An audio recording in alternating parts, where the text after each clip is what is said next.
প্রিয় ভাইয়েরা, আমি বলেছিলাম যে এক দল খেয়ে গিয়েছে, আরেক দল খাওয়ার জন্য রেডি হয়ে আছে। তো এখানে কি আমি কোনো দলের নাম বলেছি?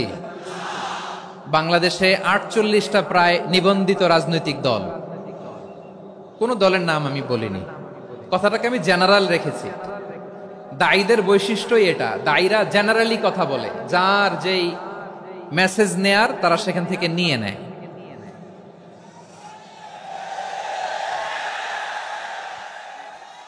তো কোনো দল এটা নিয়ে কোনো কথা বলল না, আপনারা এটাকে নিজের গায়ে যে মাখালেন, এটা ঠিক হয়নি। আমি বলবো যে এটা খুবই অনভিপ্রেত হয়েছে। কোনো দলকে টার্গেট করে বা কোনো দলের পক্ষে আমরা কখনো কথা বলি না। আমরা কোরআনের পক্ষে কথা বলি, ইসলামের পক্ষে কথা বলি, ঠিক কিনা বলেন? আর এই জাতীয় বার্তা যখন আমরা দেই, তখন যদি আপনি বলেন যে পারলে রাজনীতিতে আসেন, পারলে দল করে দেখান, এটা হইল? আমি কি এরকম কোনো কথা বলেছি? বাংলাদেশে 48টা প্রায় নিবন্ধিত রাজনৈতিক দল, কোনো দলের নাম আমি বলিনি। তো কোনো দল এটা নিয়ে কোনো কথা বলল না, আপনারা এটাকে নিজের গায়ে যে মাখালেন, এটা ঠিক হয়নি। আমি বলবো যে এটা খুবই অনভিপ্রেত হয়েছে। কোনো দলকে টার্গেট করে বা কোনো দলের পক্ষে আমরা কখনো কথা বলি না। আমরা কোরআনের পক্ষে কথা বলি, ইসলামের পক্ষে কথা বলি, ঠিক কিনা বলেন? সো একটা জেনারেল কথাকে যদি আমার রাজনীতিবিদ বন্ধুরা নিজেদের গায়ে মাখেন, ক্ষুব্ধ প্রতিক্রিয়া জানান, এতে করে সাধারণ জনগণের কাছে একটা নেগেটিভ মেসেজ যাবে ওনাদের ব্যাপারে। এটা হোক আমরা চাই না। এদেশের যত এই যে আমার ভাইয়েরা, এই যে আমি এই যে কথা বলতেছি, সাদা টুপি, ও আচ্ছা আচ্ছা, চলে যাবেন না? একটু জায়গা দিয়ে দেন ওনাকে। হয় কি, লক্ষ লক্ষ মানুষের ভিড়ে আপনি যদি উঠতে চান খুব কঠিন হয়ে যায়। যদি পারেন একটু বসেন, আর না পারলে ভাইকে একটু জায়গা দিয়ে দেন। আমার দিকে তাকান, এই সিলেট, এদিকে তাকাও, এদিকে এদিকে, ফাইন। তো আমার প্রিয় রাজনীতিবিদ বন্ধুদের আমি বলবো, কথাটা ছিল ভেরি জেনারেল, এটা নিজেদের গায়ে মাখানোর কোনো দরকার নাই।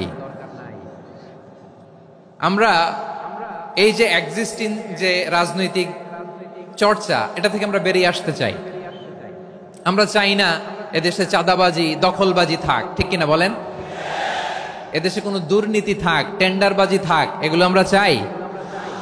আই হেট পলিটিক্স একটা জেনারেশন আছে, এই বেশিরভাগ জেন জি অফ সিলেট, এরা আই হেট পলিটিক্স জেনারেশন। এরা পলিটিক্সকে পছন্দ করে না। তো কেন করে না, এর দায়ভার আমাদের আছে না নাই? আছে। এবং আমরা দেখেছি ক্ষমতার পালাবদল যখন হয়, এক সরকার যায় আরেক সরকার আসে, তখন দুর্নীতির ফিরিস্তি আমরা জানতে পারি, এর আগে জানতে পারি না। প্রতিটা দলের ভেতরেই আমরা এই বাজে চর্চাটা দেখেছি। সো এখন আমাদেরকে শুধরে নেওয়ার সময় এসেছে। এটা এই সুন্দর সময়, নতুন প্রভাতের বাংলাদেশ, নতুন ভোরের বাংলাদেশ, এই সময় আমরা কাদা ছোড়াছড়ি যেন না করি।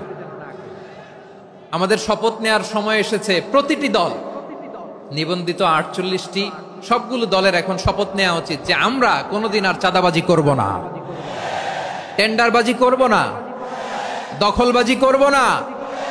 আমরা সব সময় দেশের পক্ষে থাকব, সব সময় দেশের পক্ষে থাকব। সেই কথাগুলো ছিল ভেরি জেনারেল। যে কথাগুলো আমরা জেনারেলি বলি, এগুলো জেনারেলি আপনারা নিবেন। আমার রাজনীতিবিদ বন্ধুদের কাছে এটাই আমার কামনা। আর এই জাতীয় বার্তা যখন আমরা দেই, তখন যদি আপনি বলেন যে পারলে রাজনীতিতে আসেন, পারলে দল করে দেখান, এটা হইল? আমি কি এরকম কোনো কথা বলেছি? না। আমি একজন মুফাসসিরে কোরআন, আমি একজন আলেম, এর বাইরেও আমার সবচেয়ে বড় পরিচয়, I am a citizen of Bangladesh. আমি বাংলাদেশের একজন সাধারণ নাগরিক। আমার দেশের যে কোনো সমস্যা, যে কোনো ইনকনসিস্টেন্সি, অসঙ্গতি নিয়ে মত প্রকাশের স্বাধীনতা আমার আছে না নাই? আপনারাই তো বাক স্বাধীনতার কথা বলেন, ফ্রিডম অফ স্পিচের কথা বলেন, বাক স্বাধীনতার কথা বলেন।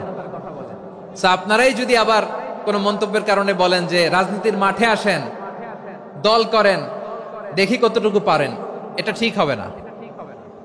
তাই প্রিয় ভাইয়ের, আসুন আমরা দল মত নির্বিশেষে কাঁধে কাঁধ মিলিয়ে সোনার বাংলাদেশ গড়ি, দুর্নীতিমুক্ত বাংলাদেশ গড়ি, যে বাংলাদেশের জন্য রক্ত দিয়েছে আবু সাইদ, যে নতুন ভোরের বাংলাদেশের জন্য রক্ত দিয়েছে মুগ্ধরা, যে নতুন বাংলাদেশের জন্য রক্ত ঝরিয়েছে 24-এর যে গণ অভ্যুত্থানের প্রত্যেকটি শহীদের আওয়াজ করে বলেন ঠিক কিনা? আল্লাহ তাআলা আমার দেশকে তুমি নিরাপদ করো, শান্তিময় করো, আমরা যেন স্বাধীন সার্বভৌম বাংলাদেশে মাথা উঁচু করে বিশ্ব দরবারে দাঁড়াতে পারি। আল্লাহ তুমি তৌফিক দান করো। আওয়াজ করে সবাই পড়ে আমিন। গত সপ্তাহে আপনারা জানেন খুলনা বিভাগের প্রোগ্রাম আমি দিয়েছিলাম যশোরে আদ্দিন ফাউন্ডেশনের উদ্যোগে।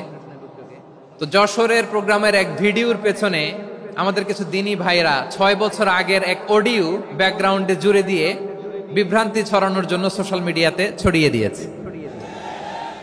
তো তাদের প্রতিও আমাদের কোনো রাগ নাই, ক্ষোভ নাই, তারা হয়তো দিনই তাকাদা থেকেই করেছে, কিন্তু তারা হয়তো বুঝতে পারে নাই এই যে রিসেন্ট আলোচনার ভিডিওর পেছনে 6 বছর আগের অডিও জুড়ে দেওয়া, এটাকে বাংলায় বলে প্রতারণা। কি বলে? প্রতারণা, ধোঁকাবাজি। এখনকার আলোচনার ভিডিও আর ব্যাকগ্রাউন্ডে এডিট করে লাগিয়েছে 6 বছর আগের অডিও। এটারে প্রতারণা বলে, ধোঁকাবাজি বলে। আর বিশ্বনবী বলেন মান গশানা ফালাইসা মিন্না, the person who deceives us he is not among আস।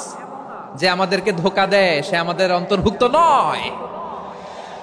তো বিশ্বনবীর এই হাদিস তারা মনে রাখে না।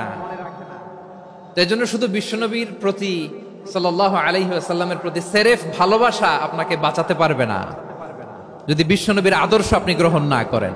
তার জলজান্ত প্রমাণ আবু তালেব বিশ্বনবীকে অনেক ভালোবেসেছেন আলাইহিস সালাতু ওয়াসসালাম। পলিটিক্যাল শেল্টার, ফিনান্সিয়াল শেল্টার, সব ধরনের শেল্টার তিনি দিয়েছেন, কিন্তু বিশ্বনবীর আদর্শ মানেন নাই। মুক্তি মিলবে? হ্যাঁ, আওয়াজ করে বলেন, আবু তালেবের কি মুক্তি মিলবে? তাহলে সেরেফ ভালোবাসা আপনাকে বাঁচাতে পারবে। ভালোবাসার পাশাপাশি বিশ্বনবীর আদর্শকে মেনে নেওয়ার দরকার আছে না নাই? তো যারা এই সমস্ত কাজ করেন আমাদের ভাইয়েরা, তাদের জন্য আল্লাহ তাআলার কাছে আমরা হেদায়েতের দোয়া করি। আবার আমি দেখেছি আমার গত সপ্তাহের যশোরের আলোচনার একটা লাইনকে কেন্দ্র করে আমাদের অনেক রাজনীতিবিদ বন্ধুরা অনেক ক্ষুব্ধ প্রতিক্রিয়া দেখাচ্ছেন। ওই কথাকে নিজেদের গায়ে টেনে, নিজেদের গায়ে মেখে ওনারা ক্ষুব্ধ হয়েছেন।